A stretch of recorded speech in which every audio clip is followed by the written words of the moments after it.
bought it as a flip at auction. When we had it initially, it was completely derelict. All the rooms were completely flood damaged, they were gutted, and so we basically had to take it back to the brick. And how much did you manage to get it for? Yeah, it's a bit of a scramble on the auction, but got it for 72. It's worth about 8,000 or 9,000, so 9,000, sorry, doing the complete refurb. And then what's the end value? End value, on a good day, you probably get about 130, 140 or so for it. Wow. So, So that's a 50 grand profit flip then, isn't it? yeah. So you guys, welcome to Property Investing with Abi. I'm here today with Jerome in Doncaster and we're looking at his auction purchase. Hi Abby, welcome. Thank you so much. So this is a one bed or a two bed? So this is it, it's a two bed. Two bed. Yeah, it's a two bed. We bought it as a flip at auction. When we had it initially, it was completely derelict. Suffered flood damage, and so all the rooms were completely flood damaged. They were gutted. We had plaster peeling off the walls. We had a roof that had come and were bare open. You could see straight through the joists and everything like that. Well, as we come in, this is the hallway. This is the main bathroom. Oh, it's lovely. And have you done all of this from scratch? Yeah, we're really pleased how it's turned out. So like I said, when we came in, there's literally plaster from the walls. The ceilings had pretty much caved in. There was water damage everywhere.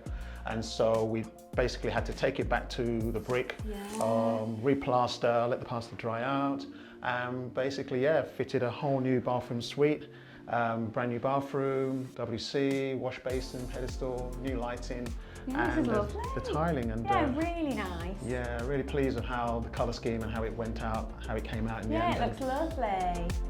Right, Abby, this is the main bedroom. Oh, gorgeous. That we fitted out. It's got a double aspect window, looks out over the sort of courtyard and everything.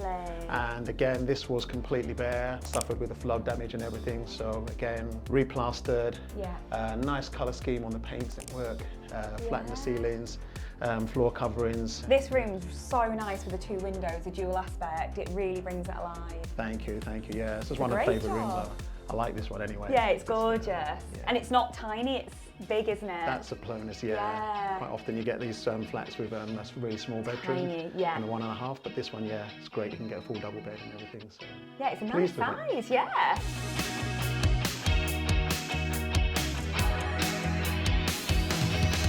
This is the second bedroom, Abby, that we did out. Once again, what I liked about the flat when I looked at it was that each of the rooms, they had sort of double windows, so you could really get a nice and airy feel about it. Again, completely replastered all the walls, painted, decorated, new floor coverings, and furniture and the colour scheme to match. Yeah, lovely. Again, really pleased with how it came out and how it looks, and feels quite snug and cosy as well. You've got the furniture and the decoration just right, because it's not over the top, it's just nicely going with the apartment. Oh, good, thank you. Which is lovely. The kitchen was a real state, it was totally flood damaged. You could literally look through the ceiling and see the joists or the floor above or the flat above. Is it the flat above that had the water damage into this one? When it was investigated, it was a flat above. Gosh. And so we had literally plaster work everywhere, everything was exposed. So it needed complete, gutting and a refit. Really love the kitchen that we put in. It's got some really nice touches and some features and things like that. New lighting, new electrics, new hob, new hood, soft closing doors on the kitchen, and all the sort of appliances as well. And there's some nice colour scheme, I think, that matches the whole house, the whole flat. I'm getting the idea that you like grey. It's a man's colour, isn't it? Grey. But no, it does actually go really well in this apartment.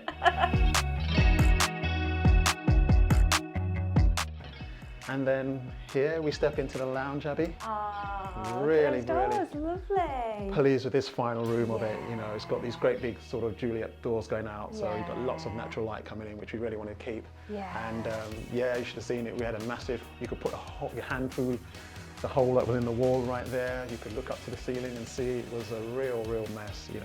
Ultimately really pleased how it's all come out. It's absolutely gorgeous, and it's a nice sizable apartment as well. It's not small, it's lovely. Yeah, I really appreciate that, and that's one of the things that really I think makes it work, the flat as well. Yeah, that it's got the size. It does, it does. And then one or two final finishing touches. We wanted a few sort of nice touches on the light switches and the chromes and things. They really make a difference, don't they? Give it a little bit of standout look.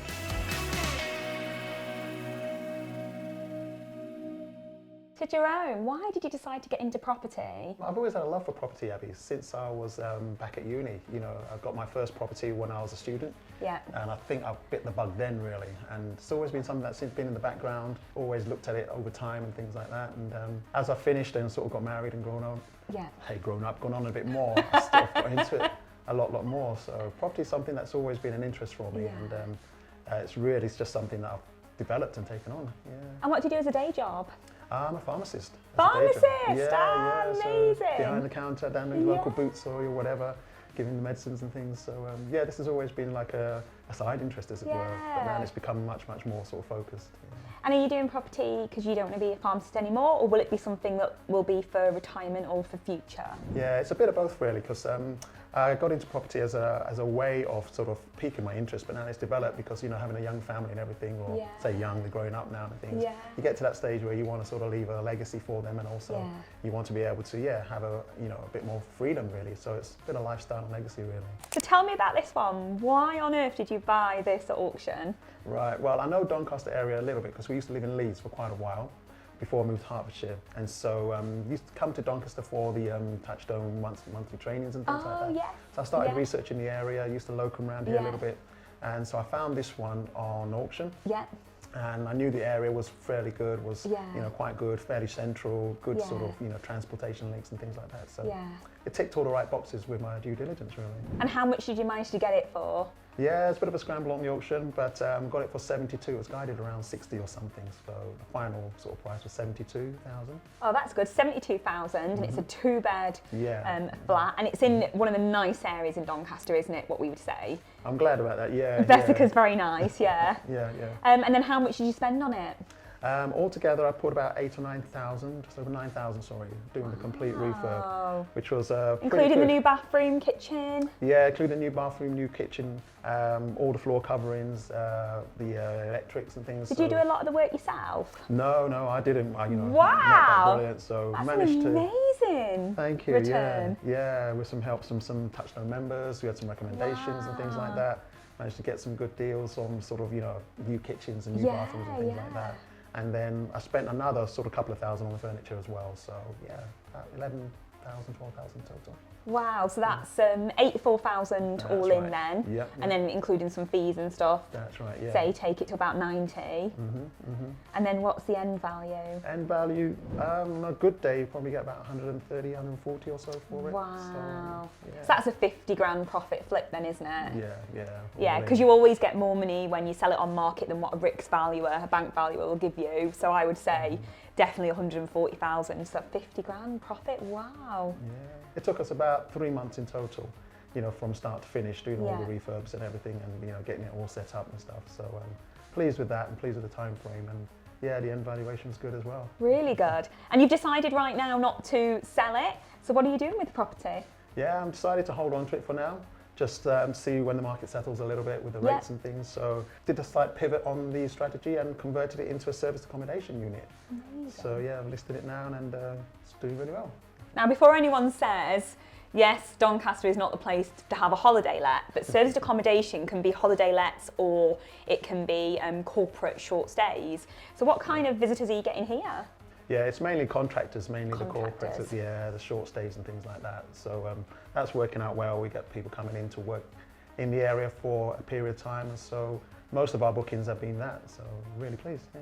And what's the nightly rate are you achieving? Nightly rate is between 90 to 110 per night, so tends to work well. To say you only get 15 days of the month, £100, that's 1,500 from an apartment that cost you all in 90 grand. That's right, yeah, and the mortgage on it at the moment would be could be about 600 or so. So What gave you the confidence? Because this was in a mess, wasn't it? And most people would have been completely put off with the mould, damp, holes in the wall. What gave you the confidence just to know that you could do it and it'd be okay? I must admit, when I walked through the door, I was like, my jaw went, because I thought, what on earth is here? I had sort of researched and saw it and things like that, but things look different, when you actually see it in real life. They do, yeah. And so I had to take a big gulp and think, okay.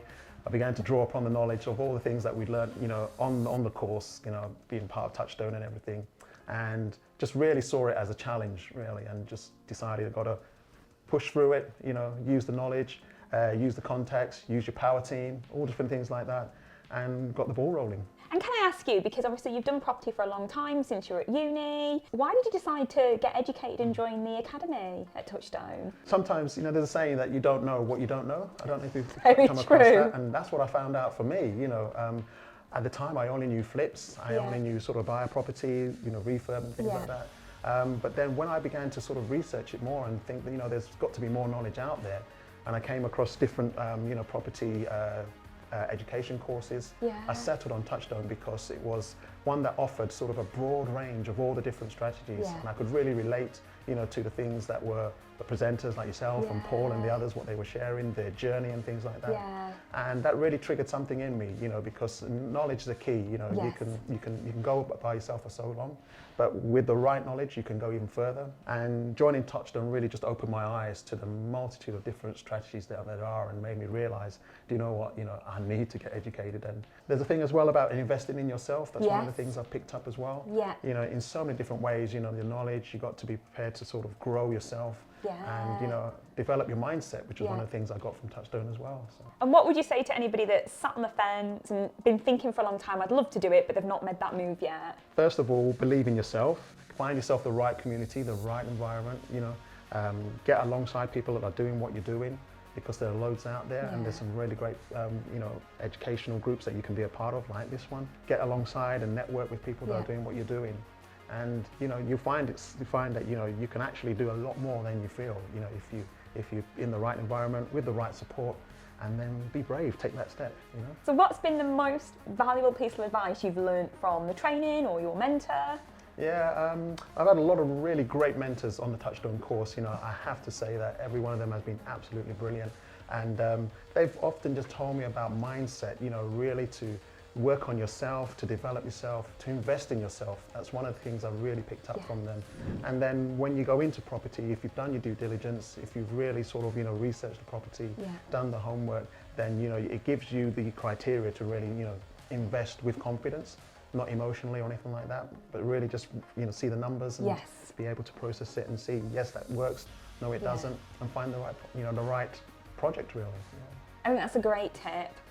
Work on your mindset, because your fear and doubt will stop you, but also don't get emotionally involved. The numbers will tell you whether you should do something or not. And too many times people stray from the numbers or try and fiddle the numbers to get it to work, but you want to make good profit for this, so the numbers are the most important. And finally, Jerome, what's next for you? I'm constantly looking for, new projects. On the eye out for flips all the time. And are you open to work with private investors, angel investors, other joint venture partners? Yeah, absolutely. I'd love to do that. I've done that previously with a family, but on a much more professional, serious level, that's something I'm really, really open to, and it'll be great to do that.